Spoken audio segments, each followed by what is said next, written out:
ഈശോയിൽ സ്നേഹമുള്ളവരെ,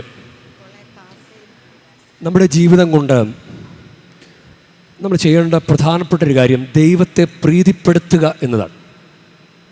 ദൈവത്തെ പ്രീതിപ്പെടുത്തുക. ഇപ്പോൾ ജനുവരി 16 വിശുദ്ധ ജോസഫ് ഫാസ് അദ്ദേഹം തൻ്റെ ജീവിതം കൊണ്ട് ദൈവത്തെ പ്രീതിപ്പെടുത്തി. അല്ലെങ്കിൽ അങ്ങനെ ആ ഒരു തീക്ഷ്ണതയില്ലാത്തൊരാൾക്ക് നല്ലൊരു മിഷണറി ആകാൻ സാധിക്കില്ല. അപ്പം ദൈവത്തെ പ്രീതിപ്പെടുത്തുക. ഇപ്പം ഇന്നത്തെ സുവിശേഷത്തിൽ മർക്കോസിൻ്റെ സുവിശേഷം 2-5 വാക്യം, അവരുടെ വിശ്വാസം കണ്ട് ഇത് ദൈവത്തെ കൺവിൻസ് ചെയ്തൊരു കാര്യമാണ്. ദൈവത്തെ കൺവിൻസ് ചെയ്യണം നമ്മൾ. ഇനി അവസാന വാക്ക് മർക്കോസ് 2:12, ഇതുപോലൊന്നും ഞങ്ങൾ ഒരിക്കലും കണ്ടിട്ടില്ല എന്ന് പറഞ്ഞ് അവർ ദൈവത്തെ മഹത്വപ്പെടുത്തി. അപ്പോൾ ജനത്തിനും ബോധ്യപ്പെട്ടൊരു കാര്യമാണ് ദൈവം ചെയ്ത ഈ അത്ഭുതം. അല്ലെങ്കിൽ ഒരാളെ സൗഖ്യപ്പെടുത്താൻ വേണ്ടി 4 പേര് കിടക്കയുമെടുത്ത് അങ്ങനെ കിടക്ക താഴോട്ടിറക്കി, മേൽക്കൂര പൊളിച്ചവർ, അവിടെയുള്ള ജനക്കൂട്ടം, ആർക്കും വാതിക്കൽ പോലും നിൽക്കാൻ സ്ഥലം ചെയ്യാത്ത വിധം നിരവധി ആളുകൾ. അപ്പം ഈ ഒരു കൂട്ടായ്മയിലാണ് അത്ഭുതം സംഭവിക്കപ്പെട്ടത്. തളർവാദ രോഗി ഒരാളെ സുഖപ്പെടുത്താൻ വേണ്ടി ഉണ്ടായ സാഹചര്യങ്ങളിതാണ് 4 പേരുടെ ആ കിടക്കയുമായിട്ട് അവരെ കൊണ്ടുവന്നത് ആ തളർവാദ രോഗിയെ കൊണ്ടുവന്നത്, മേൽക്കൂര പൊളിച്ചത്, പിന്നെ അവിടെയുള്ള വിശ്വാസം, ജനങ്ങളുടെ വിശ്വാസം, ജനക്കൂട്ടം കൂട്ടായ്മയിലാണ് അഭിഷേകം വർദ്ധിക്കുക. അതുകൊണ്ടാണല്ലോ മത്തായി 18:20, 2-3 പേർ എൻ്റെ നാമത്തിൽ ഒരുമിച്ച് കൂടുന്നിടത്ത് അവരുടെ മധ്യേ ഞാനുണ്ടായിരിക്കും. അതാണ് വചനം പറയുന്നത്. അത് പുറപ്പാടിൻ്റെ പുസ്തകം 20-24 വാക്യത്തിലും, എൻ്റെ നാമം അനുസ്മരിക്കുന്നിടത്തെല്ലാം ഞാൻ ഇറങ്ങി വന്ന് എൻ്റെ ജനത്തെ ഞാൻ അനുഗ്രഹിക്കും. അപ്പോൾ ദൈവത്തിൻ്റെ സാന്നിധ്യത്തിന് വേണ്ടി അതിന് വില കൊടുത്ത് ആരൊക്കെ എവിടെയൊക്കെ സമ്മേളിക്കുന്നുവോ അവിടെയൊക്കെ അനുഗ്രഹം ഉണ്ടാവും. അപ്പോൾ ദൈവത്തെ പ്രീതിപ്പെടുത്തുക, ദൈവത്തെ കൺവിൻസ് ചെയ്യുക എന്നൊരു കാര്യമുണ്ട്. നമ്മൾ കുമ്പസാരത്തിൽ പോലും നമുക്ക് ദൈവത്തെ കബളിപ്പിക്കാം. നാം അനുദപിച്ചു എന്ന് ഒരു പുറംപോച്ചിൽ അങ്ങനെ ചെയ്യാം. യഥാർത്ഥത്തിൽ ദൈവവരപ്രസാദമെന്ന അകൃപ, ദൈവവരപ്രസാദത്തിൻ്റെ ഡെഫിനിഷൻ എന്താ? നമ്മുടെ ആത്മരക്ഷയ്ക്ക് വേണ്ടി ഈശോ മിശിഹായുടെ സുകൃത ഫലങ്ങളുടെ യോഗ്യതയാൽ ദൈവപിതാവ് നമുക്ക് അനുവദിച്ചു നൽകുന്ന പ്രകൃതിക്കതീതമായ ഒരു ദൈവിക നന്മയാണ് പ്രസാദവരം. അപ്പോൾ ആ പ്രസാദവരം നമുക്ക് ഫീൽ ചെയ്യണമെങ്കിൽ നമ്മുടെ ഭാഗത്ത് നിന്ന് ദൈവത്തെ നമ്മൾ കൺവിൻസ് ചെയ്യണം. ഞാനിനി തെറ്റ് ചെയ്യില്ല കർത്താവേ എന്ന് നമ്മൾ കൺവിൻസ് ചെയ്യണം. കൺവിൻസ് ചെയ്യുമ്പോഴാണ് അനുഗ്രഹം വരിക. അതിപ്പോൾ സൗഖ്യമാകട്ടെ, ഇന്നത്തെ സുവിശേഷത്തിലെ സൗഖ്യമാകട്ടെ, ദൈവത്തെ നമ്മൾ കൺവിൻസ് ചെയ്യണം. നമ്മളിപ്പോൾ പള്ളിയിൽ വരുമ്പോഴും നമുക്ക് ദൈവത്തെ എങ്ങനെ കൺവിൻസ് ചെയ്യാം? ഇല്ല, ദൈവഭക്തനാണല്ലോ അനുഗ്രഹം. കർത്താവിൻ്റെ ദാനങ്ങൾ ദൈവഭക്തനിൽ നിന്ന് ഒഴിയുന്നില്ല. കർത്താവിന് അനുഗ്രഹമാണ് ദൈവഭക്തന് സമ്മാനം. ഇല്ല, തൻ്റെ ഭക്തരുടെ മേൽ തലമുറകൾ തോറും കരുണ വർഷിക്കും.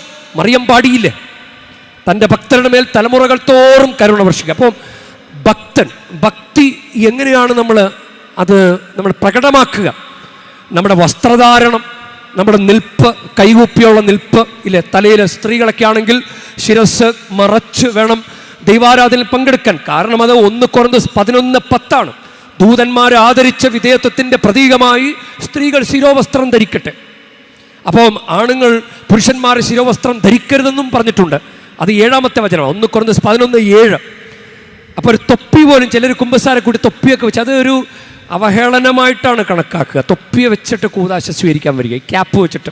അപ്പം അതാണ് ഒരു ഭക്തൻ്റെ എങ്ങനെ നമ്മൾക്ക് കൺവിൻസ് ചെയ്യാം. നമ്മുടെ നിൽപ്പ് കാണുമ്പോൾ നമ്മൾ എവിടെയെങ്കിലും പുറത്തെവിടെയെങ്കിലും നിൽക്കുന്നത് പോലെയാണോ പള്ളി നിൽക്കുന്നത്? കുർബാന സമയത്ത് ഫോട്ടോ എടുക്കുക, വീഡിയോ പിടിക്കുക, ഇതൊക്കെ ചെയ്താണ് നമ്മൾ നിൽക്കുന്നതെങ്കിൽ ദൈവത്തെ കൺവിൻസ് ചെയ്യാൻ പറ്റുമോ? ആർക്കാണ് അനുഗ്രഹം കൊടുക്കുന്നത്? ദൈവത്തെ ബോധ്യപ്പെടുത്തുന്നയാൾ. ഞാൻ ഭക്തനാണ്, ഞാൻ അങ്ങയുടെ വിശ്വാസിയാണ്, അങ്ങയുടെ പാത പിന്തുടരുന്നയാളാണ്, ഞാൻ അങ്ങയെ സ്നേഹിക്കുന്നയാളാണ് എന്ന് നമ്മൾ ദൈവത്തെ ബോധ്യപ്പെടുത്തണം. ഇന്നത്തെ 1-ാം വായന അത് സാമുവൽ പ്രവാചകന്റെ 1-ാം പുസ്തകം 8-ാം അധ്യായമാണ്.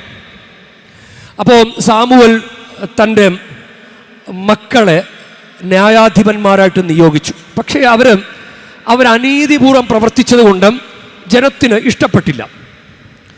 ജനം സാമുവേലിന്റെ അടുക്കൽ വന്ന് പറഞ്ഞു, ഞങ്ങൾക്ക് രാജാവിനെ വേണം, ഞങ്ങൾക്കൊരു രാജാവിനെ വേണം. അപ്പം അത് ദൈവഹിതമല്ല.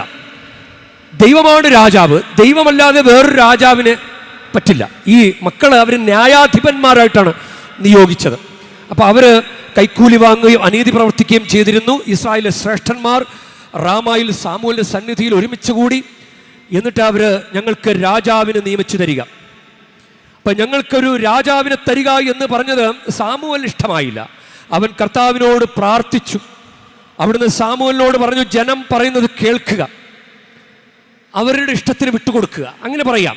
അതിനായിട്ട് ദൈവം പറയുന്നതാണ്, അവർ നിന്നെയല്ല തങ്ങളുടെ രാജാവായ എന്നെയാണ് തിരസ്കരിച്ചത്. ഈജിപ്തിൽ നിന്ന് കൊണ്ടുവന്ന ദിവസം മുതൽ അവർ എന്നെ ഉപേക്ഷിച്ച് അന്യദേവന്മാരെ ആരാധിച്ചുകൊണ്ട് എന്നോട് ചെയ്തത് തന്നെയാണ് അവർ നിന്നോടും ചെയ്യുന്നത്. കണ്ട, ദൈവത്തെ കൺവിൻസ് ചെയ്യാൻ പറ്റുന്നില്ല അവർക്ക്. അപ്പം പിന്നെയും അത് വന്ന് പറയുകയാണ്. ദൈവം പറഞ്ഞത്, അപ്പോൾ ദൈവം പറയും, ഇങ്ങനെയൊക്കെയുള്ള രാജാവായിരിക്കും. രാജാവ് വന്നാൽ നിങ്ങളെ ഭയങ്കരമായിട്ട് നിയന്ത്രിക്കും, ചിലപ്പോൾ നിങ്ങൾ അവൻ്റെ അടിമയായി മാറും എന്ന് പറഞ്ഞ് കുറെ കാര്യങ്ങൾ എങ്ങനെ പറഞ്ഞു കൊടുക്കുക.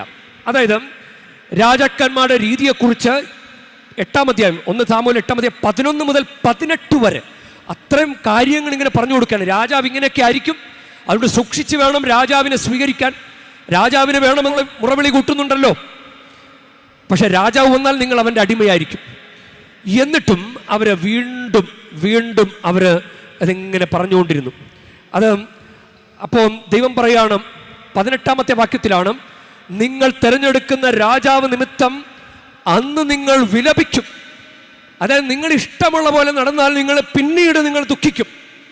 ഇതെല്ലാം വേണ്ടായിരുന്നു, കുറേ സമയം പോവും, സമയമെല്ലാം നഷ്ടമായി കഴിയുമ്പോൾ നിങ്ങൾ മനസ്സിലാക്കും ദൈവത്തെ വിളിച്ചാൽ മതിയായിരുന്നു എന്ന്.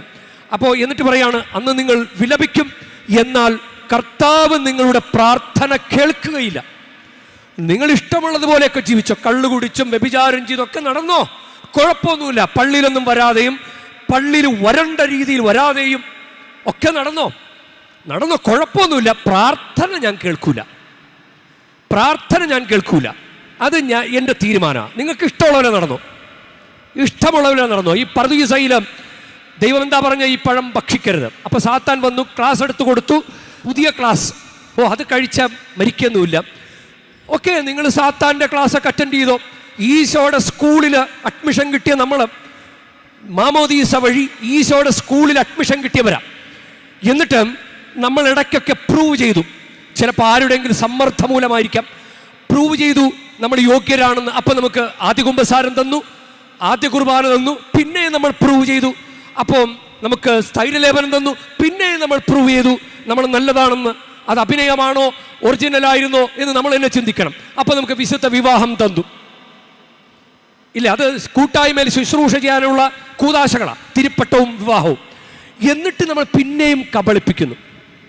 പിന്നെ നമ്മൾ ഈശോയുടെ സ്കൂളിൽ അഡ്മിഷൻ എടുത്ത് ഈശോയുടെ സ്കൂളിലെ സിലബസ് ഫോളോ ചെയ്യുന്നതിന് പകരം, ദൈവത്തിൻ്റെ സിലബസ് ഫോളോ ചെയ്യുന്നതിന് പകരം പിശാചിൻ്റെ സിലബസ് ഫോളോ ചെയ്യുന്നു. അപ്പം സിലബസിൽപ്പെട്ട കാര്യമാണ് സ്കാഫൊക്കെ ധരിക്കുക എന്നുള്ളത്. സിലബസിലുള്ള കാര്യമാണ് സ്കാഫ് ധരിക്കുക, ഭയഭക്തിയാദരോടും പള്ളി വരിക. അപ്പോൾ നമ്മൾ നമ്മുടെ ഇഷ്ടം പോലെ നടന്നു കഴിഞ്ഞാൽ ഓക്കെ, നിങ്ങൾക്ക് രാജാവിനെയൊക്കെ തരാം, പക്ഷെ ഇങ്ങനെയൊക്കെ ആയിരിക്കും, പ്രശ്നങ്ങളൊക്കെ ഉണ്ടാകും, നിങ്ങൾ അവൻ്റെ അടിമയായി മാറും, നിങ്ങൾക്ക് സ്വാതന്ത്ര്യം ഉണ്ടാകിയല്ല, പിന്നെയും രാജാവ്. അപ്പോൾ അങ്ങനെ പറയുമ്പോൾ ഓക്കെ, എങ്കിൽ നിങ്ങളുടെ പ്രാർത്ഥന നിങ്ങൾ ഇഷ്ടമുള്ള പോലെ ചെയ്തു. പിന്നെയും സാമുവേലിൻ്റെ വാക്കുകൾ ജനം അവഗണിച്ചു. സാമുവേൽ വന്നിട്ട് പറയുകയാണ് ജനത്തോട്, ഇങ്ങനെയാണ് കർത്താവ് പറയുന്നത്. അവഗണിച്ച് അവർ പറഞ്ഞു, ഞങ്ങൾക്ക് രാജാവിനെ കിട്ടണം, ഒറ്റ വാശി. എനിക്കിപ്പോൾ ഇങ്ങനെയൊക്കെ പള്ളി വരാൻ പറ്റൂ, ഞാൻ ഇങ്ങനെയൊക്കെ വരൂ, എനിക്കിഷ്ടമുള്ള പോലെയൊക്കെ ഞാൻ ചെയ്യും, എനിക്ക് പറ്റുമെങ്കിൽ എന്നെ അനുഗ്രഹിച്ചാൽ മതി. അങ്ങനൊരു വാശി പാടില്ല. കാരണം ദൈവകൃപ നിറഞ്ഞവളെ എന്ന് മറിയത്തെ വിളിച്ചപ്പോൾ മറിയം അതുപോലും തനിക്കൊരു യോഗ്യതയായിട്ട് വേണ്ട, അങ്ങയുടെ ദാസിയാണ്, ഇതാ കർത്താവിൻ്റെ ദാസി എന്ന് പറഞ്ഞ് മറിയം നിന്റെ വാക്കിന് നിറവേറട്ടെ എന്നാണ് പറഞ്ഞത്. നമ്മൾ കുറച്ചങ്ങ് മുന്നോട്ട് പോയി കഴിയുമ്പോൾ നമ്മൾ ആ രീതികളൊക്കെ ഉപേക്ഷിച്ച് എനിക്കിത് ചെയ്തു തരണം, ചെയ്തു തന്നില്ലെങ്കിൽ ഞാൻ വേറെ വിശ്വാസങ്ങളിലേക്ക് പോകും, കർത്താവിനോട് പ്രാർത്ഥിച്ചിട്ട് എനിക്ക് കിട്ടുന്നില്ല എന്നതുകൊണ്ടാണ് ഞാൻ ദുരാചാരം ചെയ്തത്. നമുക്ക് ഇഷ്ടമുള്ള പോലെയൊക്കെ ചെയ്യുകയാണ്. ഇഷ്ടമുള്ളതുപോലെ ചെയ്താൽ ഇതാണ് പ്രശ്നം. അപ്പം രാജാവിന് വേണം, ഞങ്ങൾക്ക് മറ്റു ജനതകളെപ്പോലെ ആകണം, ഞങ്ങളുടെ രാജാവ് ഞങ്ങളെ ഭരിക്കുകയും നയിക്കുകയും ഞങ്ങൾക്ക് വേണ്ടി പടവെട്ടുകയും ചെയ്യണം. അങ്ങനെ അവിടുന്ന്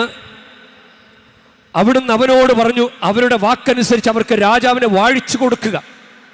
സാമുവേൽ ഇസ്രായേലിനോട് പറഞ്ഞു, ഓരോരുത്തരും താങ്കളുടെ പട്ടണങ്ങളിലേക്ക് മടങ്ങി. അത് അവിടെ അവസാനിപ്പിച്ചു. പെട്ടെന്ന് ആ സംസാരം അവിടെ തീർന്നു. അതുപോലെ ചിലപ്പോൾ ദൈവാനുഗ്രഹങ്ങളുടെ ഒരു ഫ്ലോ ഒഴുക്കിക്കളയുന്നത് നമ്മൾ തന്നെയായിരിക്കും. അവിടെ ആ സംഭാഷണം നിന്നു. ഓക്കെ, എങ്കിൽ നിങ്ങൾ ഇഷ്ടം പോലെ ചെയ്തോ. എനിക്ക് പറയാനുള്ളത് ഇതാണ്, നിങ്ങൾക്ക് ഇഷ്ടം, നമ്മൾ വീട്ടിൽ അപ്പനും അമ്മയൊക്കെ പറയില്ല, നിനക്ക് ഇഷ്ടമുള്ള പോലെ ചെയ്തോ. എനിക്ക് പറയാനുള്ളത് പറഞ്ഞു, ഇനി നമ്മൾ തമ്മിൽ ഒരു ബന്ധം ഉണ്ടാകില്ല എന്ന് പറയുന്നത് പോലെ ആക്കിക്കളഞ്ഞു. അതാണ് നമ്മൾ അത് ധ്യാനിക്കേണ്ട കാര്യം. സുവിശേഷത്തിൽ വരുമ്പോഴും, സുവിശേഷത്തിൽ ഞാനിങ്ങനെ ചില ആളുകളുടെ വിചാരം ആ മേൽക്കൂര പൊളിച്ച വീട് വല്ലവൻ്റെയും വീടാണെന്നാണ് വിചാരം. നമ്മളിങ്ങനെ ബൈബിൾ വായിക്കുമ്പോൾ നമുക്ക് മനസ്സിലാകുന്നൊരു കാര്യമാണ്, അത് ഈശോയുടെ ഭവനമെന്നാണ് ഞാൻ ധ്യാനിക്കുന്നത്. കാരണം അവൻ വീട്ടിലുണ്ടെന്ന വാർത്ത പരന്നു.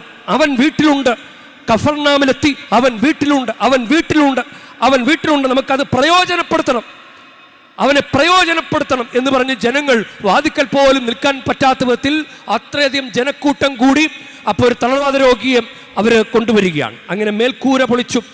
അത് മേൽക്കൂര യഥാർത്ഥത്തിൽ ഈശോയുടെ വീടിൻ്റെ മേൽക്കൂരയാണെന്ന് ചിന്തിച്ചു കഴിഞ്ഞാൽ നമുക്ക് തൻ്റെ ഭവനം പോലും തന്നെപ്പോലും തകർത്തിട്ട് കുരിശുമരണം വഴി ഈശോ തകർന്നു പോയി, ഈശോ ഇല്ലാണ്ടായി, പാപമാക്കി, നശിപ്പിക്കപ്പെടേണ്ട ഒരു വസ്തുവെ പോലെ ആക്കി. നാം എല്ലാവരും ദൈവത്തിൻ്റെ നീതിയാകേണ്ടതിന് പാപമറിയാത്തവനെ ദൈവം നമുക്ക് വേണ്ടി പാപമാക്കി.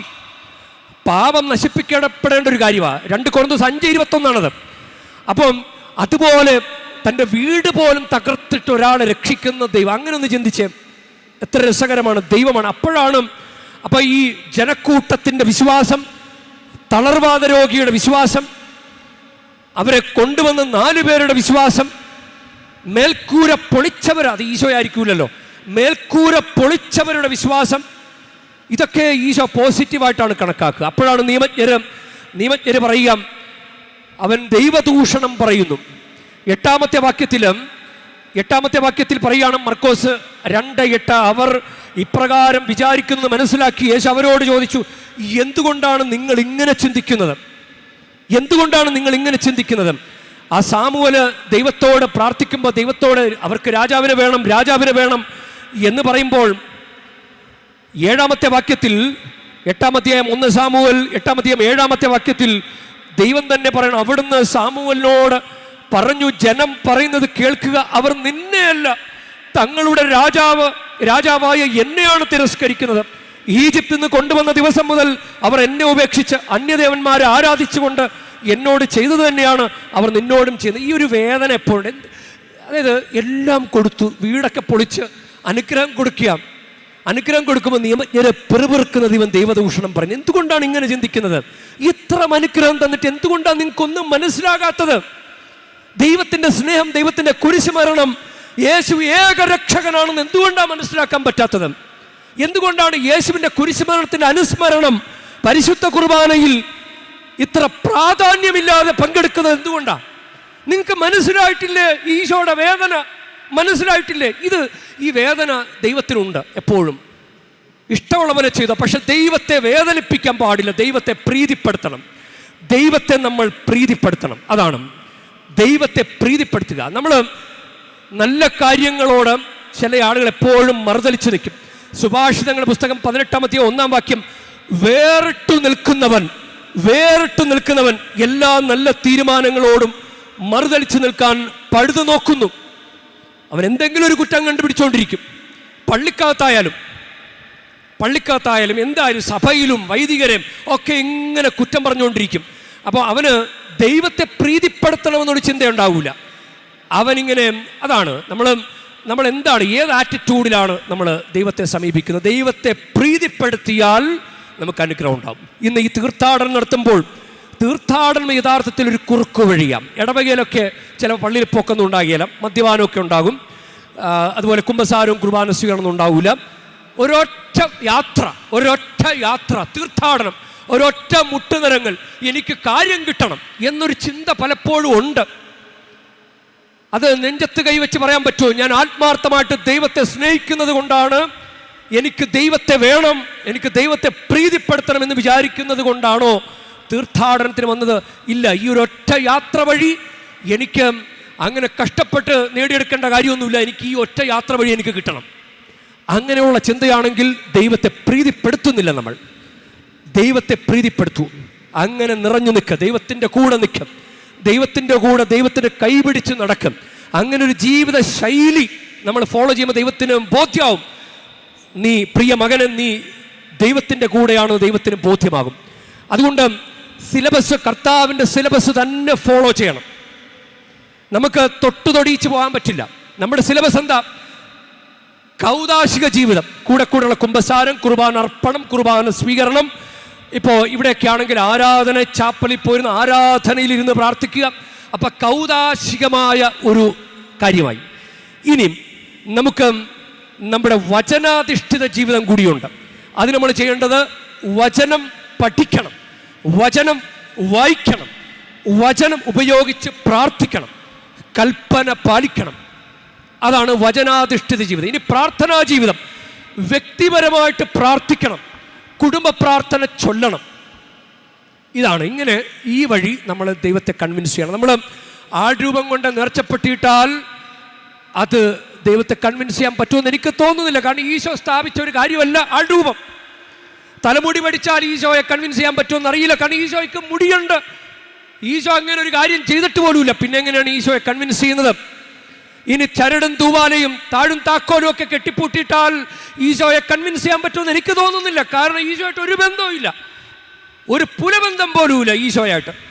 ഈശോയോട്ട് ബന്ധം വരുത്തുന്ന കാര്യങ്ങളാണ് കൗദാശിക ജീവിതം, വചനാധിഷ്ഠിത ജീവിതം, പ്രാർത്ഥന ജീവിതം. ദൈവത്തെ നിങ്ങൾ പ്രീതിപ്പെടുത്തിയാൽ, ചെറിയൊരു കാര്യം കൊണ്ടുപോലും പ്രീതിപ്പെടുത്തിയാൽ, ആ നല്ല കള്ളൻ ഒരൊറ്റ പ്രാർത്ഥന, യേശുവേ അങ്ങയുടെ രാജ്യത്തെ നമ്മൾ എന്നെ ഓർക്കണമേ, ഒരൊറ്റ പ്രാർത്ഥന, അതുകൊണ്ട് രക്ഷപ്പെട്ടു പോയതാ. അപ്പോൾ നമ്മളിങ്ങനെ ചൊല്ലിക്കൂട്ടുന്നതും ചെയ്തു കൂട്ടുന്നതും ദൈവത്തെ പ്രീതിപ്പെടുത്തുന്ന വിധത്തിലാണോ എന്ന് നമ്മൾ ധ്യാനിക്കണം. നമുക്കതുകൊണ്ട് അണയാതെ പിടിക്കാൻ തന്ന മാമോദീസയിലൂടെ തന്ന തിരി, അതണയാതെ പിടിക്കണം. ആളിക്കൂട്ടിയിട്ട് കത്തിച്ചിട്ട് കാര്യമില്ല. ചവറിങ്ങനെ ആളിക്കത്തും. അതുപോലെ പെട്ടെന്നൊരു ആവേശം, തീർത്ഥാടനത്തിന് വന്നപ്പോൾ ആവേശം, ധ്യാനം കൂടിയപ്പോൾ ആവേശം, അങ്ങനെയൊന്നും കത്തിയിട്ട് കാര്യമില്ല. ആ ചവറ് ആളിക്കത്തുന്നത് മാത്രമേ ഉള്ളൂ. പിന്നെ അങ്ങ് കെട്ടുമ്പോൾ ഒരു കാറ്റ് വന്ന ചാരം പോലും പറന്നു, തിരി പോലെ കത്തി നിൽക്കണം. അതാണ് ജോസഫ് വാസ് നമ്മളോട് പറയുന്നത്. തിരി കത്തിച്ചു പിടിച്ച യേശുവിൻ്റെ നാമം ഉച്ചരിച്ചുകൊണ്ട് തന്നെ ദൈവത്തിന് പ്രതിഷ്ഠിച്ചുകൊണ്ട് മരണമടഞ്ഞു. അതാണ് മരണം വരെ തിരി പോലെ കത്തി നിൽക്കാൻ നമുക്ക് സാധിക്കട്ടെ. ദൈവത്തെ പ്രീതിപ്പെടുത്തുന്ന ജീവിതം നയിക്കാൻ നമ്മളെ ദൈവം അനുഗ്രഹിക്കട്ടെ. തിരുസന്നിധാനത്തിലെന്നും തിരുനാളമായി തെളിഞ്ഞിടാൻ സൗഗന്ധധൂമം ഉയർത്താൻ കുന്തുരുക്കം പോലെ മുന്നിൽ തിരുസന്നിധാനത്തിലെന്നും തിരുനാളമായി തെളിഞ്ഞിടാൻ സൗഗന്ധധൂമം ഉയർത്താൻ കുന്തുരുക്കം പോലെ മുന്നിൽ അതിനായി വരമേകണേ അതിനീശോ നീ വരണേ അതിനായി വരമേകണേ അതിനീശോ നീ വരണേ.